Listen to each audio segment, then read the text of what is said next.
Hi, welcome to the Israel First television program with myself, Martin Blackham, and with my wife, Nathalie Blackham. Great to have you with us. Thank you so much for joining us today with a program that looks at the news from Israel. We look at features from Israel. We have interviews from Israel. And in the Jerusalem Post, we like to feature a newspaper review in the Jerusalem Post. Her headlines are, Netanyahu reveals Iran's secret atomic warehouse.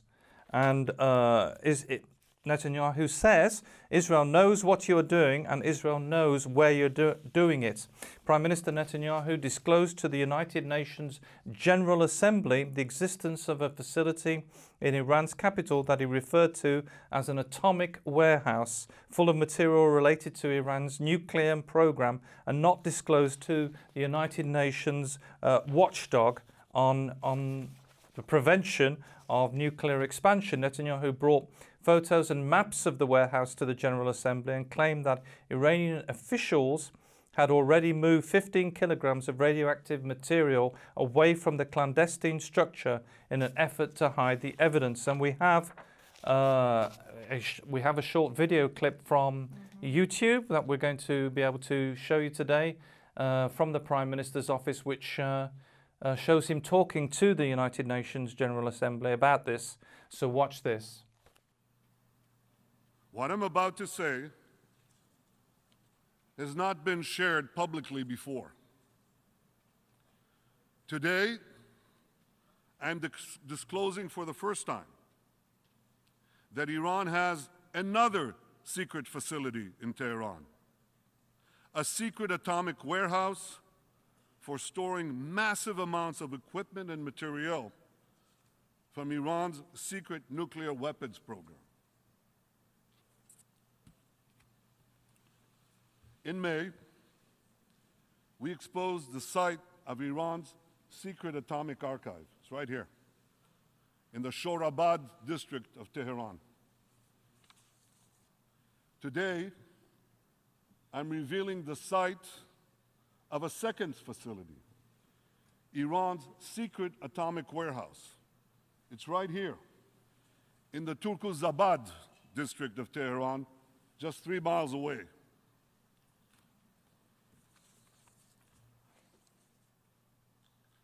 Now, I also have a message today for the tyrants of Tehran.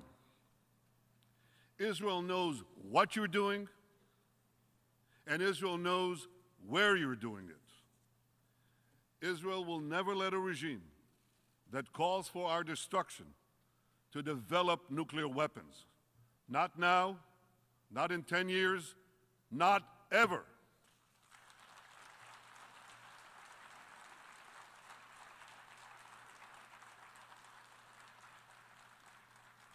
And Israel will do whatever it must do to defend itself against Iran's aggression. We will continue to act against you in Syria. We will act against you in Lebanon. We will act against you in Iraq. We will act against you whenever and wherever we must act to defend our state and to defend our people.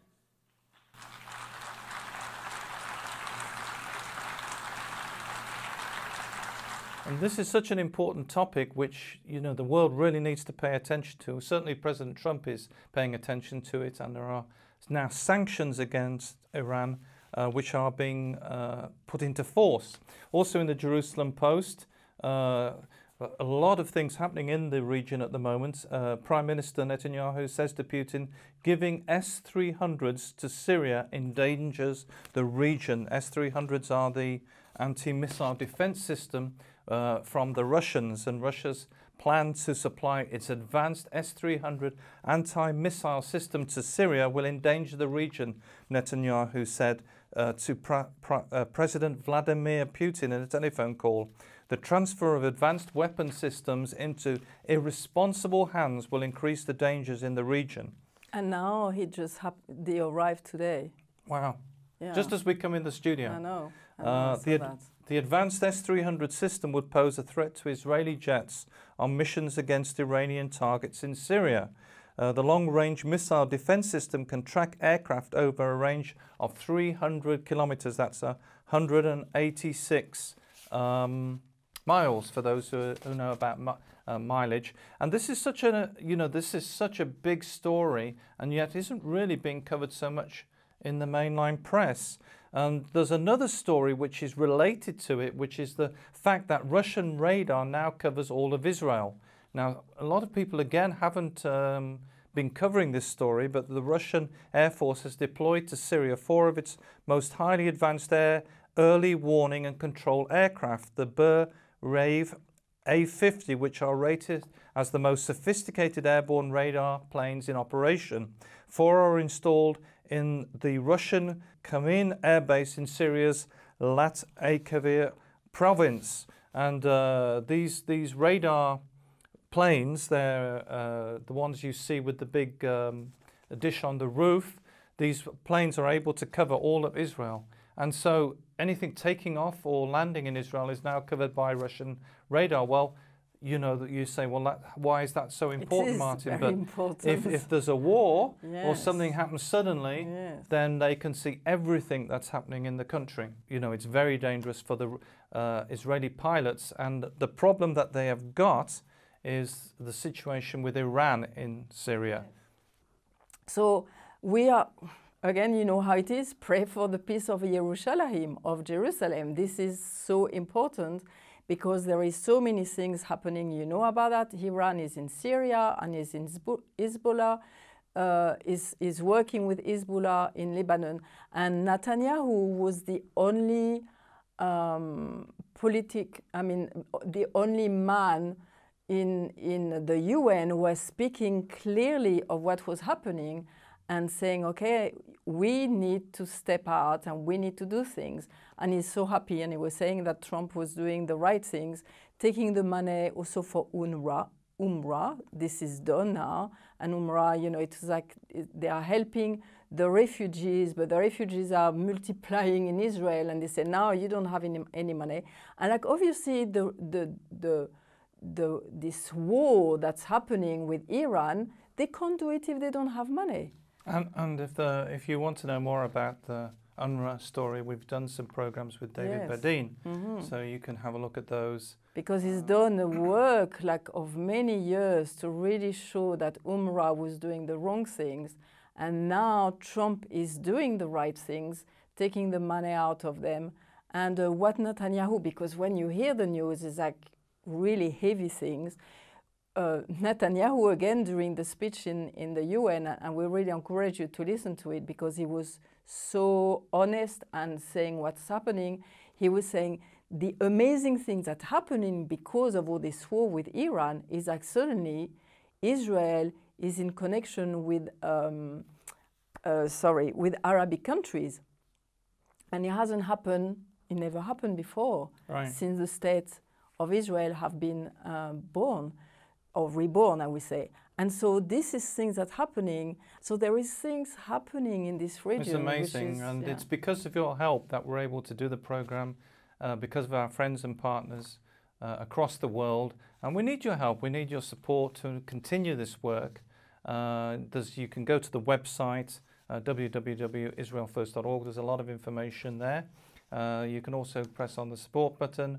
And we can also send you, if you're in the United Kingdom, we have a banker's form which we can send you to fill in. And there's also PayPal, they can support us. So do get in contact with us. And it's, as I say, it's because of your support that we're able to do this. That when we're talking to people, you know that this is important, that the news from Israel, that features from Israel, interviews from Israel, what's happening here in the land is very important, and that it needs to go out to the world. And the right media, saying the right things. And Nathalie's, as well as helping us and supporting us, there's also, Nathalie's done two books. It's actually one book, in 2 languages. And you've got them in the studio today, the English version of the Beauty of the Hebrew Language, and the French version for if you're French speaking or you have friends who are French speaking and they would like to get hold of the book, The Beauty of the Hebrew Language. Very very simple way to learn the letters of the Hebrew letters, and they can contact us. And you know, we are speaking right now, the theme of behind all the thing that we are speaking is about redemption, because we know that is important and we are coming into the final redemption. And speaking Hebrew, reading the word in Hebrew is slowly, you know, but we are on this way, and we need the next generation to go even further than us. And they said Torah will come from Jerusalem, from Jerusalem. So it's very important that we start to stand with Israel, know the Hebrew language. It's written in Zephaniah 3:9 that it will be the language that we use again to call upon the Lord, which means like to pray and to stand together. So God is doing something amazing. Speaking about that, it was Sukkot a few days ago. The Feast of Tabernacle. The Feast of Tabernacle in English. And I tell you, I was going down to Ben Gurion, and I could see all the cars going up to Jerusalem, and there was a traffic. And I was like, oh my gosh, you know, all these people are going to Jerusalem. And a day before I was in Jerusalem, and it was packed. It was like, well, like so squeezed. You go in the whole city. The hotel is full of people. People are coming for the blessing, the Western Wall. And like there is so many things happening. So many Jewish people, first of all, who are coming from outside of Israel or from the land of Israel, but they are coming to Jerusalem for Sukkot, as God said to them, is really happening more and more. And you can see some sukkah, you know, the houses, the little booths. To say that, you know, we remember the desert and we are living in huts, and now we know that He is the one who is looking after us. Anyway, there is so many things happening, and you know, there is the train now who is going from Jerusalem, the high-speed train, to Ben Gurion. Yes, you're right, and it's working now. That's it. It started. And there's a new railway station in Jerusalem. And there is, yeah. And all of that is being done because Jerusalem, everybody and all the nations are coming, especially for Sukkot. It's really a time where you can see the Jewish people and the nations coming together. There is a march or so, and there was about 7,000 people on the street, Christian who are coming saying, yeah, we are standing with you. So it's so many things that are happening, and we want you to know. And if you can come around Sukkot, this is an amazing time, and they have to build more hotels. You know, it's like all part of thing. The airport has to be extended. There is so many things that are happening, and all of that is because of redemption, because things happening, and Jerusalem is on the map again. It's an amazing time, and as Nathalie was saying, it's certainly something to aim for. It's a great time. I was saying it's a great time. It's an important time to visit Israel because of the Feast of Tabernacles, and it's where the Bible says that the nations will go up to Jerusalem for the Feast of Tabernacles, and we're seeing that. And you know, there's more hotels, the high-speed railway, which takes you straight from the airport. You can come straight by train now to Jerusalem. Not only that, I saw yesterday a picture, and we're going to show you now, right now. This is somebody who took this picture. He was praying outside on Mount of Olives, and he was looking at the Temple Mount, and you can see this mist. And he said, I've never seen that before. And he said, I don't like to speak about supernatural things, but I'm speaking about that today. And look at the picture. Some people say this is like the Shekhinah, the glory of God who is coming back here. Now, we just show you the picture, and you just think, but this was like early in the morning, and it never happened before. And it talks about the clouds of, you know, people say, well, where do you know, in the Bible it talks about the glory of God, like clouds of glory coming. So this is not something new, it's something from the Bible. Yes, you're so right. it's certainly a possibility. And you know that there's also some very good things are happening. I was thinking, you know, that Israel is working with other nations. You talked about the work that's going on with the Arabic nations, the Arab nations. This is the Jerusalem Post. It says Netanyahu praises Lithuania for help in balancing the EU. And after meeting with the Lithuanian Prime Minister, Sven Netanyahu said he wanted to thank Lithuania for the strong position that they've taken in the forums of the European Union on behalf of truth, on behalf of Israel, and on behalf of decency. Netanyahu said Israel is often mistreated in Brussels and the target of many distortions, he said, and it's refreshing to see Lithuania take a stand of clarity, of truth and courage. And Netanyahu said that he also appreciated the sober position Lithuania has taken on Iran. That they've taken a strong position on the situation with Iran. Which is good. And also, I'm just saying, when you speak about the EU, Netanyahu was speaking about the Europeans, and he was saying, can you see what's happening now? You are trying to say it's all right with Iran and appeasing them. He said, do you remember that Chamberlain was doing the same during the Second World War? And he just said it straight to the people, because he said sometimes, you know, groups will say about these things, but it hasn't been said loud in the UN. And now he's been saying it loud in the UN.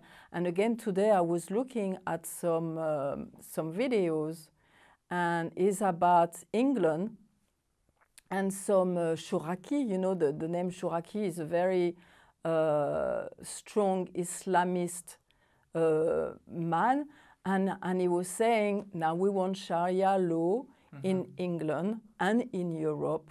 And they want to have this Sharia law in certain places in England. There is already Sharia law in certain areas of England. I know, but they are really pushing it even more, and they are putting some posters. And so now the English people are taking the posters out, but they are also English, but like Muslim. And they are trying also to do things, again, the moderate Muslim and the Islamic Muslim, I would say, like the tough one, the hardcore ones. And there is a lot of things that are happening, and in the media, nothing is said about that. I speak with people in France, I speak with people in Holland, and they are saying to me, Nathalie, I can't speak how I was speaking before. I can see the force of Islam taking over, and our government are not doing enough. It's very interesting because, you know, when there was just before the Second World War, there was, as you mentioned, Chamberlain, the Prime Minister of England, went to visit Hitler, and there was, he got a document signed. He came back to England and he held this document up at the airport saying, peace in our time. And it was very unpopular for people to speak against Germany. Why was that? Because there'd been the First World War, and a lot of people said, we need peace now because of the terrible, and it was, you know, the First World War was probably the most terrible in some ways of wars. And so because of that, a lot of people in England, there was appeasement. People didn't want to go to war against Germany. Some people said that people were exaggerating about the restrictions against the Jewish people in Germany before the Second World War, the actions that Hitler was taking. So there was all this big movement in England. There were even marches and things. And, you know, there was very few people. There was Churchill and a very few people who stood up and said, no, you know, this is a dictator who wants war, and that we have to take action against him. And it's the same with Islam. You know, there's a lot of people saying, well, we should be politically correct. You know, we don't want to upset them. We need to... But they know what they are doing. They know what they are doing. I mean, you see videos again of, like, even in France, in Paris, they are taking over in certain areas. They want to pray, but we never, you know, it's like they are taking over.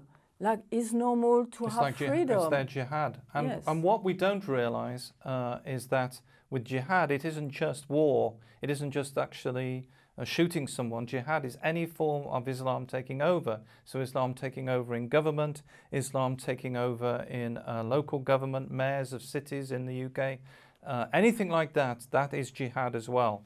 And it's something that, you know, particularly for those who are watching in Europe, but even in the United States, Nathalie, you need to be aware of. And just as a kind of a reference to this kind of thing, to jihad, this is from the Jerusalem Post. It's very rare that the Jerusalem Post publishes a picture of a UK newspaper on its front page. And on the front it's got Munich massacres, widow, rage at Corbyn. And Jeremy Corbyn went to visit the graves of some terrorists, Palestinian terrorists, and so who were behind the terrible massacre of Israeli athletes in Germany, in Munich. And he went to visit these graves, and so they were saying that this is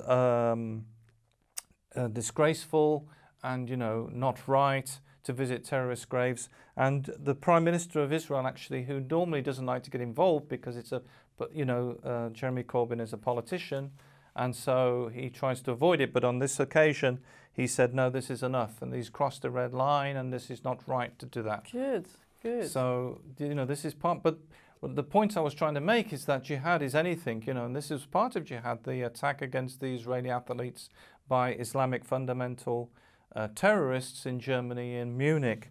And you have to fight these things. We had to fight Hitler, and we have to fight for keeping our countries, to keep the freedom for the people and not to be under this Sharia law, right.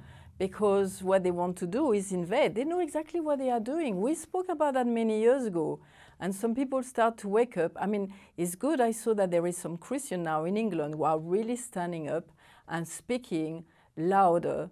And I know that Kufai, you know, Kufai, which is the Christian United Friends of Israel, they have also a branch now in England, and they are really having more voice because they're putting more people under the umbrella so they can speak more loud. And I think it's very important to say that it's not picking on people, on a certain type of person. It's against a certain type of I was going to say ideology. Religion, but it's an ideology. It's much more than a religion. It's a way of life, complete way of ruling things. And so it's being very clear that this is wrong, and taking a stand against the ideology, not against people, but against this ideology, which is, you know, but living in Israel, we have it next door. You know, the other people in other countries, which is very interesting because on the same newspaper headline as the Jeremy Corbyn story is also the story of Netanyahu, who met Sisi, who is from Egypt, secretly in Cairo, to talk about Gaza. And this is another issue. What you may not be aware of is that we've been talking today on the program about the problem of Iran, about the problem of the Russian involvement in Syria, but there's also in the south of Israel there's a problem with the terrorists. And the money comes also from Iran, in Gaza. And you know, you don't hear about the balloon again, but the balloon is still going on, the fire is still going on. And even now, some people in Samaria and Judea, so some Palestinians who are over there, are starting to do some balloons to bring, like in Modi'in, something happen. And so it's serious. It seems ridiculous even to see balloons with fire, but when it's the end of the summer here, everything can be on fire. Well, it's destroyed acres of Israel. 10,000 acres. Right, and destroyed forest in Israel. And wildlife. And crops and wildlife. And they say that it will take about 15 years now to rehabilitate the place around Gaza. So you can imagine if this happened also in Samaria and Judea, he went to Modi'in, which is in Israel, because we are very close to each other. And what you need to realize is that these balloons that are being sent across by the terrorists are causing the fires, and that's arson and criminal as well as terrorism. Well, it's been great to have you with us. Thank you so much for joining us today. Don't forget, it's because of your support that we're able to do this program, and we look forward to seeing you right after this. Shalom, dear friends, wonderful to be with you. We carry on the theme of redemption, and in Hebrew is Geula. Do you know that Shabbat also is a sign for redemption? Why do I say that? Because Shabbat is like a prophetic act, saying that the world to come will be on earth and we will rest of our work and God will be with us. And this is really the story of Shabbat. It's like saying that this will happen. Now, if you look, it's even in the name. When you look at the letters of Shabbat, is Shin, Bet, Tav.